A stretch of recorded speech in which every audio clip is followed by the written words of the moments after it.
The test is in 4 parts: Part 1, Part 2, Part 3, and Part 4. Now look at Part 1. Part 1. You will hear a woman calling an animal park to inquire about a job. First, you have some time to look at questions 1 to 5.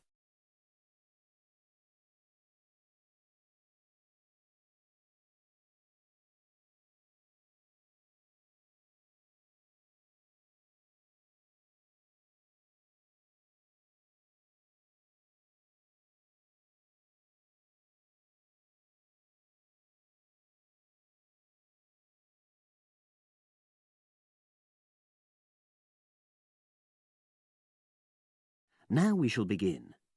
You should answer the questions as you listen, because you will not hear the recording a second time. Listen carefully and answer questions 1 to 5.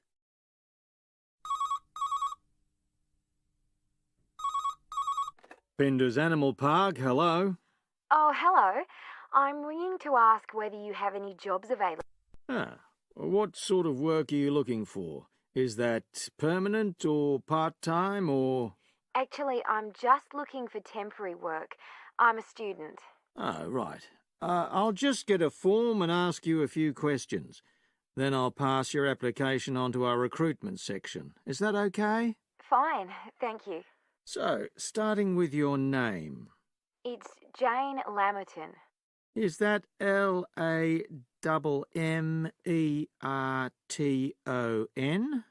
There's only one M in it. Oh, right. And your address? It's 42 West Lane. Right. And is that in Exeter? Yes. Okay. And can you give me your mobile phone number? 07792 430 921. Right. Now, the next thing is, when are you available to start work? I finish college on the 8th of June. That's in 3 weeks' time. But I can't start work till the 11th because I've got a hospital appointment on the 10th of June. No problem. Now, I need to ask you a few questions about the type of job that might be suitable. Do you have any particular kind of work in mind? It doesn't necessarily mean that you will get work in the field that you want, but I can record your preferences. Well, I'd do anything.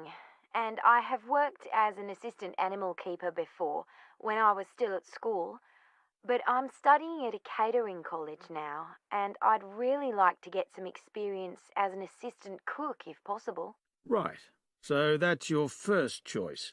Have you done that kind of job before? No, but I've helped my aunt sometimes. She runs a cafe in Exeter. Would you say you've got any relevant skills then? Well, I'm used to using the kind of equipment you usually find in a kitchen. Before you hear the rest of the conversation, you have some time to look at questions 6 to 10.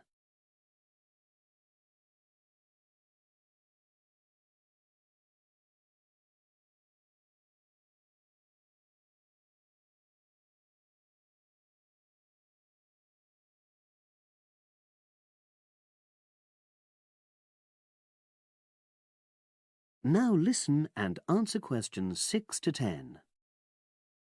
Okay. And I know you're still studying, but do you already have any qualifications related to that kind of work? A hygiene qualification, for example? I haven't, no. But I've got a certificate in food handling. I did it before I decided to become a full-time student. Fine. Okay. That means you wouldn't need any specific training if you did get the kind of work you wanted. But you'd have to do a short course on first aid. All our new employees do that. It just takes half a day, and most people find it generally useful. Oh, yes, I'm sure it is. Well, that's about it, really. Just one last thing. Can you give me the name of someone who would give you a reference, like a previous employer or... Oh, yes. You can put Dr. Ruth Price. Okay. Is that one of your college lecturers? She's my college tutor. She's known me for over 2 years, and I'm sure she wouldn't mind. In fact, she's given me a reference before. Fine. We'd probably contact her by phone. Do you happen to know her number? I've got it on my phone, yes. It's 0208 685 114. That's a landline. Good. Well, as I say, I can't promise anything, but I'll pass your application on, and you should hear in a few days. Is there anything else? Just one thing. I suffer from a particular type of colour blindness, and sometimes employers have to make special arrangements for that. Okay, I'll make a note of that. It won't be good that you've made us aware of it. You can provide us with more details if you're offered a job. Okay.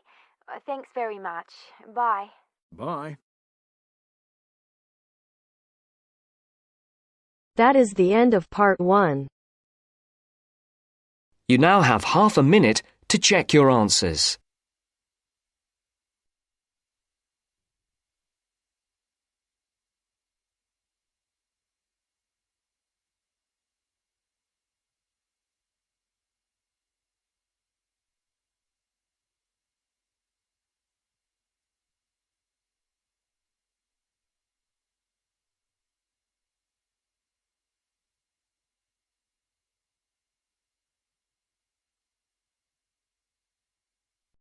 Now turns to part 2.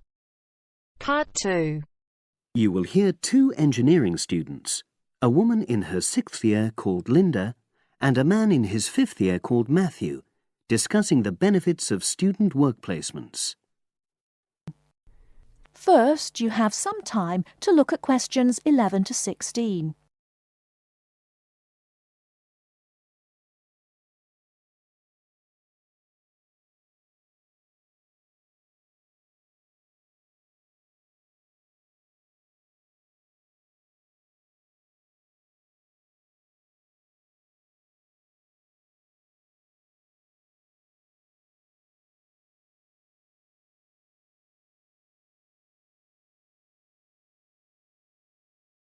Now, listen carefully and answer questions 11 to 16. Hi, Linda. Can you spare a few minutes? Hello, Matthew. No problem. I just wanted to talk to you about temporary work placements. I've never really thought there was a good reason for doing one. I've got some savings, so I don't really need the money at the moment. But I've had an email from the university about a vacancy that looks quite interesting. You did a placement last year, didn't you? I did, yes. In my case, I wanted to find out if I was making the right career choice before I began applying for permanent jobs. I thought I wanted to work in car manufacturing, but I wasn't sure, so I applied to Toyota. What was the application process like? Lengthy. There were a lot of different parts to it. The dullest one was a psychometric test. You know, when you have to answer loads of questions about yourself. And you're trying to guess what's the best thing to say. Yes. Then there was an activity that we did in groups, which I found really fascinating. Engineers are renowned for being a bit unsociable, but I thought we made a great team. And we had an individual task too. We had to sort through various business documents and prioritize them. It was just like what you have to do as a student, really, just with different content. What exactly were you doing on the placement? I was helping to design some diagnostic software to identify any waste in the car assembly process. Do you mean waste of materials? No, time. Anything that can speed the process up helps to cut costs. How did the work placement compare to being a student? Was it hard work? Yes, it was. I'd had full-time work before. I've done various unskilled jobs during university holidays, and some of those involve long hours. So I thought I'd find it easy. I was wrong, though. I think when you're on placement, you're always trying to prove yourself. So you push yourself hard to succeed? Yes. But I got a lot of support from my employers. They were always helpful. And then, at the end of the placement, I was given formal feedback. Do you mean on your engineering ability? Well, no, I didn't really need that because we had team meetings every other day. And so I had the chance to discuss technical issues and ask about anything that wasn't clear. The evaluation was about general workplace things, like organizational ability, initiative, that sort of thing. I get the impression you think you benefited from the placement. Well, the best thing is that they've offered me a job for next year. Depending on my exam results, of course, but still. A permanent one? Yes. But apart from that, I learned so much. The industrial environment was much more demanding than the academic one, so my general skills improved, like time management, meeting deadlines. And on the technical side, I learned new software packages, like MS Project. Well, I think you've convinced me that work placements are worthwhile, but while you're here, can you give me advice on something else? Before you hear the rest of the talk, you have some time to look at questions 17 to 20.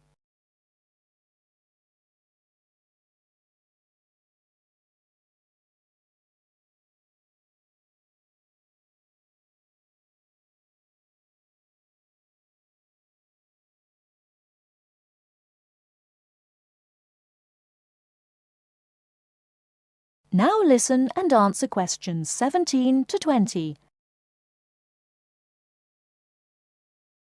I'm about to make a start on the engineering materials module, and I've got a book list here. Can you have a quick look and tell me what you would recommend? That's if you can remember. Let's see. I do remember some of them. Yes, this one, The Science of Materials. I found the subject quite hard generally, but this book is very accessible, so it suited me. It doesn't cover everything, though. What about this one then, Materials Engineering? Oh, yes. I do remember that. But it's a bit out of date now, isn't it? Unless it's a new edition. I don't think so. But what I liked about it were the pictures. They really helped to understand the descriptions. It's useful just from that point of view. Let's see, what else? Oh, yes, that one there, Engineering Basics. I think out of all these, that's got the widest coverage. But I've looked at the contents page and it hardly mentions nanotechnology. Yes, you're right. The evolution of materials does, though. It's a recent publication, so it covers all the latest developments. It's a bit thin on the 1960s, though, and that decade was quite important. Well, it sounds as if they all complement each other in some ways. I don't suppose you can lend me... That is the end of part 2. You now have half a minute to check your answers.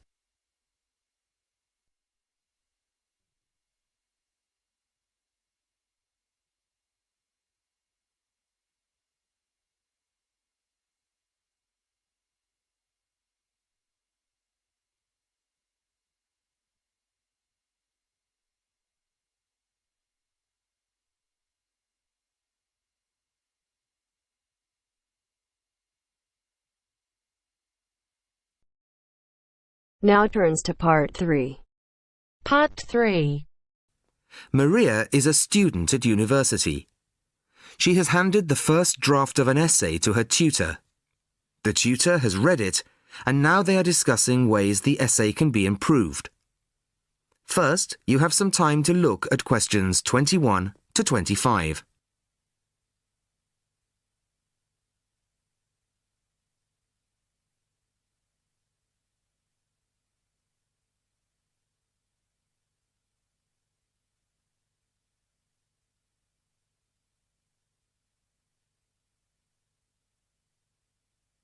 Listen carefully to the first part of the conversation and answer questions 21 to 25. Well, Maria, I have to say I was quite impressed by your essay. It's a big improvement on the last one. Really? I'm glad. I put a lot more work into this one. I really spent ages on it. And it shows. You've addressed most of the problems I pointed out last time. In particular, the style and language are much more appropriate for an academic essay. So that aspect is okay? Absolutely. If you carry on like this, you shouldn't have any significant problems in that department. That's a relief. I've been quite worried about that, although I've been reading a lot of other essays to try to get the right style. Well, I'd say you've been successful. There are just one or two minor things you could look at. Your punctuation's quite basic. It's really just full stops and commas. And parentheses. Brackets? Yes, brackets if you prefer. In academic writing, these are best used only occasionally, if at all. You use them rather too often. OK, I see. And I'm sorry to mention it, but your spelling. I know. But I'm working on a foreign computer. The spell checker doesn't work for English. Are you sure? Have you tried changing the setting to English? No, I haven't. Well, I should see if that's possible. I haven't marked you down this time, but, well, some of my colleagues are a bit old-fashioned about spelling. I'd try to get that sorted out if I were you. OK, I understand. I'll try to change the setting. Before you hear the rest of the conversation, you have some time to look at questions 26 to 30.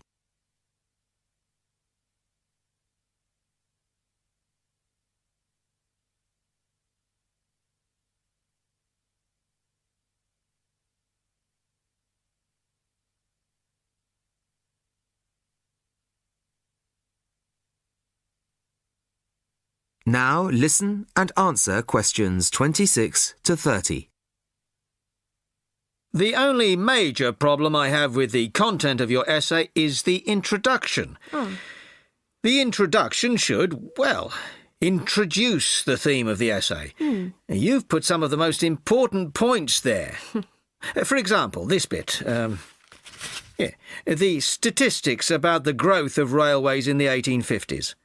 That really should go in the main body of the essay. And so should this paragraph about changes in patterns of employment.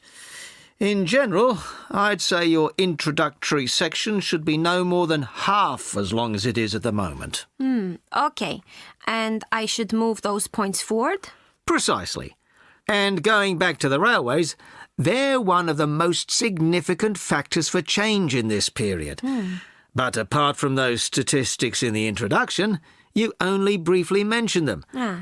I'd like to see a lot more on that, and the influence the expansion of the railways had on patterns of social and economic behaviour. You mean how with the railways people could travel to find work and could meet people from other areas? Exactly. Then in the midsection, well, it's not a big thing, but this quotation from the Times. You think it's too long? Well, you said it. I couldn't think of a way to shorten it. Do you think it's really necessary? You mean I could just get rid of it? Yes. You've already made the point and backed it up with other evidence. The quotation's redundant, really. OK. Well, that'll be easy.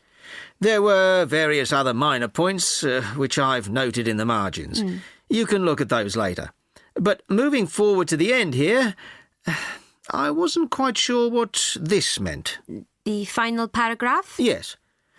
Are you saying that, on the whole, the changes of the mid-19th century tended to improve the lives of ordinary people or not? It's not very clear. It's not? No, it isn't. I'd add a few lines clarifying your position. OK. When do you want the final draft? No, the end of term will be fine. But there was just one other thing, the bibliography. Did you really read all these books?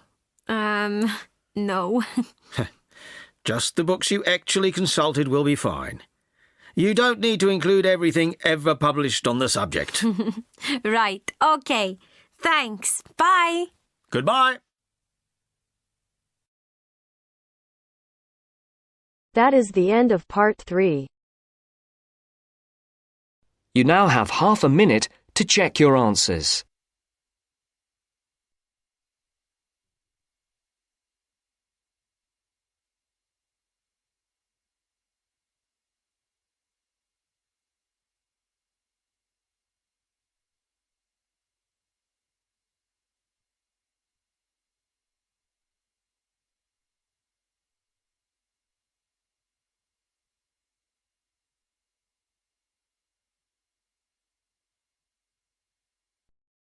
Now turns to Part 4.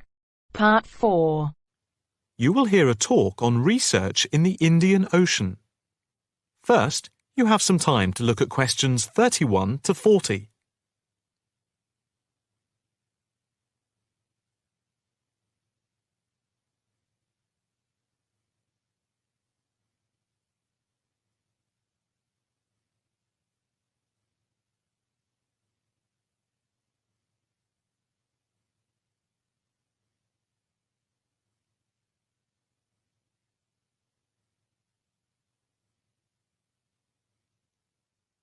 Now listen carefully and answer questions 31 to 40. In this, the first lecture in our series on the changing face of the oceans of the world, we are going to look at the Indian Ocean, into which the Oceanography Department at the Institute here in Australia has been doing pioneering research over the past 5 years. Let us start with some facts about the Indian Ocean to give you an idea of the scope and complexity of the enterprise we have undertaken. As you can see from the diagrams here on the screen, showing the relative size of the planet's 5 oceans, the Indian Ocean comes third after the Pacific and Atlantic Oceans, but is larger than the Southern Ocean and the Arctic Ocean. On this slide, you can see that the Indian Ocean is different from the 2 larger oceans in that it is landlocked to the north and does not extend into the cold regions of the North Pole. Covering some 73,440,000 square kilometres, the ocean constitutes approximately 1/7 of the Earth's surface and about 20% of the world's total ocean area. At the equator, it is around 6,400 kilometres wide, with the average depth being about 3,400 metres, and with the deepest point being the Java Trench at 7,450 metres. Flowing into the Indian Ocean, we have some of the world's greatest rivers. The Zambezi here, the Ganges here, the Indus, the Brahmaputra, and the Tigris-Euphrates just here. The 2 largest islands in the Indian Ocean, Madagascar, here off the coast of Africa, and Sri Lanka, here off the southern tip of India, are structurally parts of the continents of Africa and Asia, while islands like the Seychelles are exposed tops of submerged ridges. The Maldives are low coral islands, and Mauritius and Réunion are volcanic cones. The surface waters of the ocean are warm, except where the ocean touches the cold waters to the south.